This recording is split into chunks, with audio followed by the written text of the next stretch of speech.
आज हम बात करने वाले हैं कुरान के बारे में।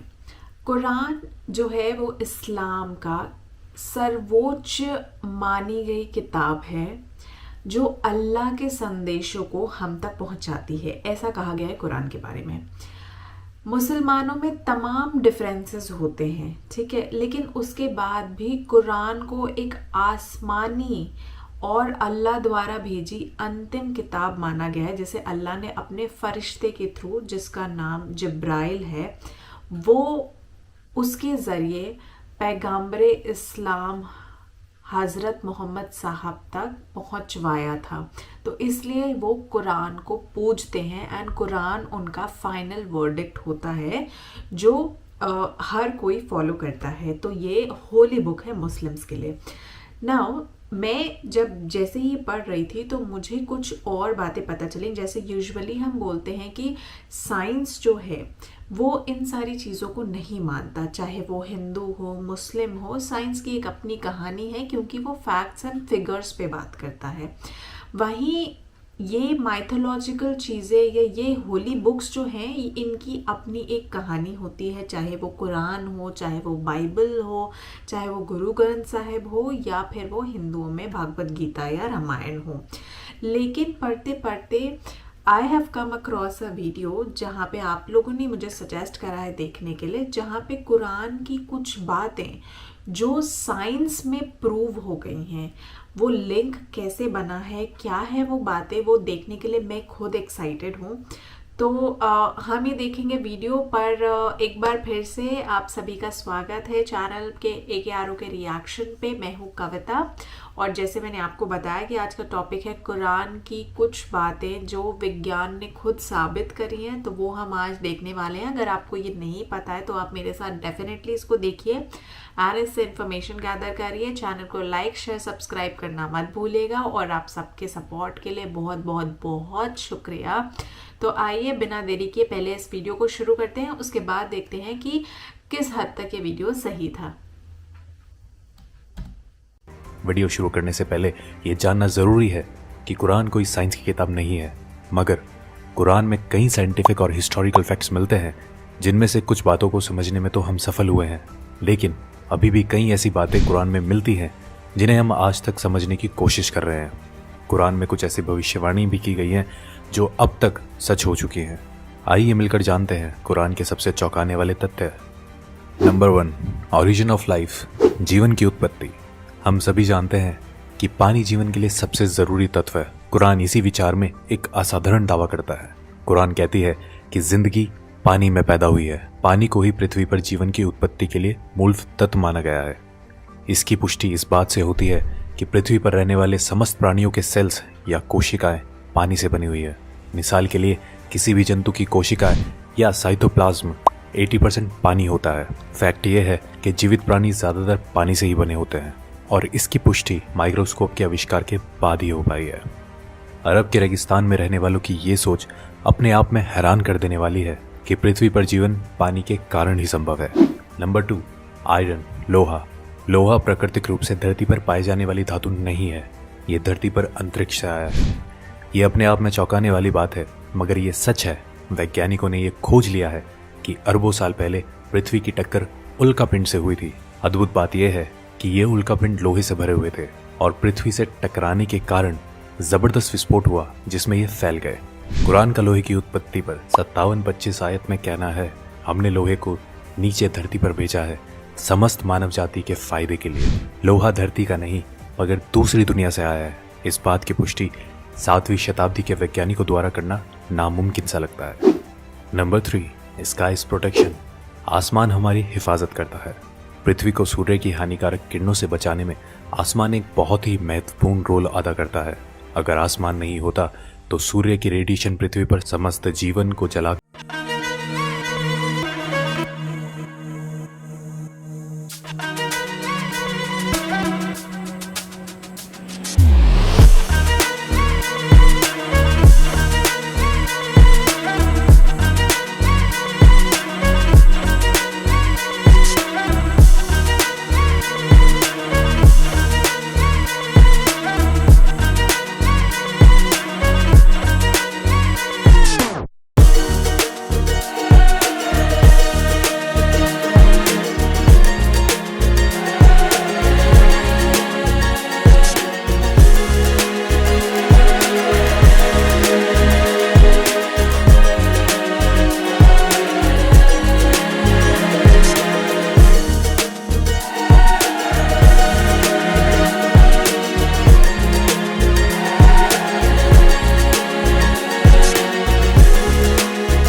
सदी में ही जान पाए हैं। जाने माने फिजिस्ट स्टीफन हॉकिंस अपनी किताब a brief history of time में लिख गए हैं कि ब्रह्मांड को बढ़ाने की खोज 20वीं सदी की सबसे बड़ी बौद्धिक क्रांतियों में से एक है। चौंकाने वाली बात यह है कि कुरान में इस बात का जिक्र टेलीस्कोप की खोज से पहले ही हो चुका था। नंबर 6, सन्स ऑर्बिट, सूरज की कक्षा। 1512 में खगोलीय विज्ञानी निकोलस कॉपरनिकस ने सूर्य के बारे में अपनी राय पेश की।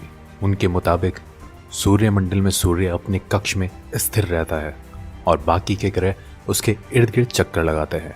ये नजरिया कि सूर्य स्थिर है 20वीं सदी तक तमाम खगोल वैज्ञानिकों में कायम था, लेकिन अब ये स्पष्ट रूप से एक वैज्ञानिक तथ्य है कि सूर्य स्थिर नहीं है, बल्कि वो हमारे मिल्की वे गैलेक्सी में मध्य में घूमता रहता है। कुरान में इस बात का जिक्र 21-33 आयत में आता है। वो जिसने रात दिन चांद सूरज बनाए वो अल्लाह ही है, और ये चांद सितारे सब अपने ही कक्ष में तैरते रहते हैं। 2 दशकों पहले तक कुरान को खगोल वैज्ञानिकों द्वारा गलत समझा जा रहा होता, लेकिन अब हम जानते हैं सूर्य से संबंधित कुरान का ये दावा आज का विज्ञान एकदम सच साबित करता है। नंबर 7, द ओशियन, समुद्र।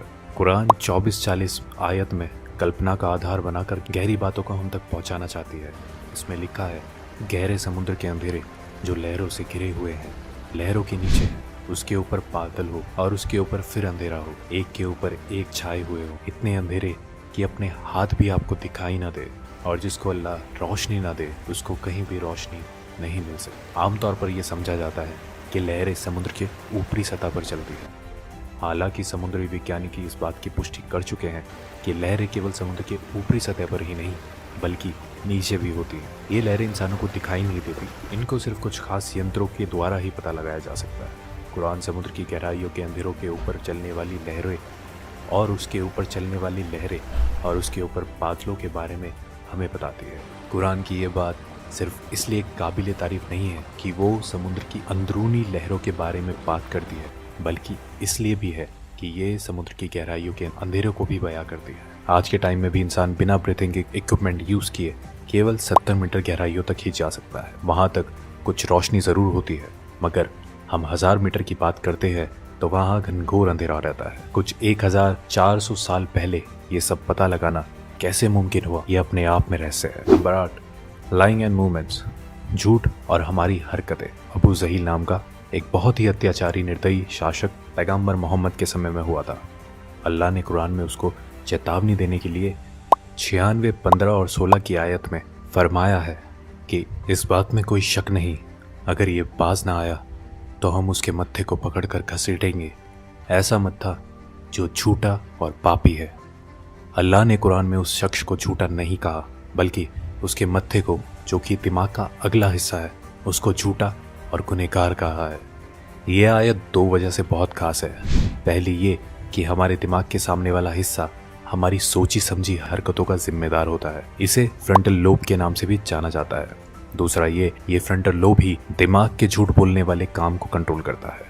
आज के दौर में की गई कई रिसर्चों में ये पाया गया है कि दिमाग के आगे वाला हिस्सा ही हमारी हरकतों और झूठ बोलने के लिए जिम्मेदार होता है।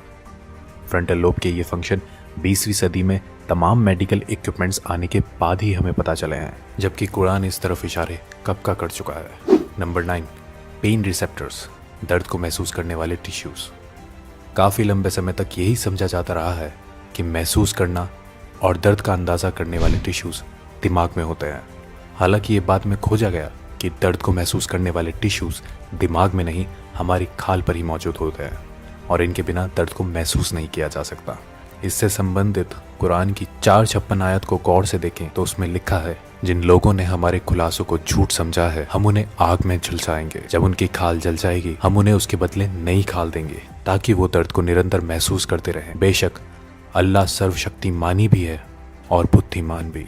कुरान ने इस बात को कई सौ साल पहले ही स्पष्ट कर दिया था कि दर्द को महसूस करने वाले टिश्यूज स्किन में ही होते हैं, ना कि दिमाग में।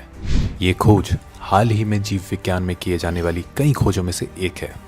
तो दोस्तों, ये थी कुरान में पाई जाने वाली कुछ शॉकिंग फैक्ट्स।